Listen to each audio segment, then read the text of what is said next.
Informasi lainnya, saudara, 5 rumah toko di Kabupaten Aceh Barat Daya dilalap si jago merah Kamis petang.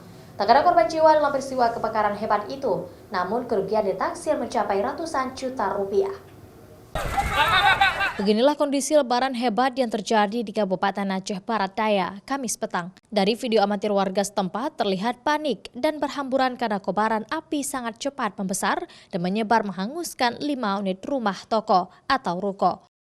Tak lama setelah kejadian, 5 unit armada pemadaman dari damkar setempat dikerahkan ke lokasi untuk menjinakkan kobaran api yang melalap 5 ruko berkonstruksi semi permanen.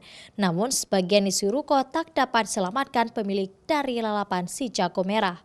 Petugas damkar berhasil menjinakkan api setelah sekitar setengah jam melakukan upaya pemadaman, namun 3 ruko diantaranya konstruksinya hangus terbakar. Sementara 2 lainnya sebagian konstruksi dapat diselamatkan petugas, hingga kini belum diketahui penyebab dan asal titik api kebakaran tersebut.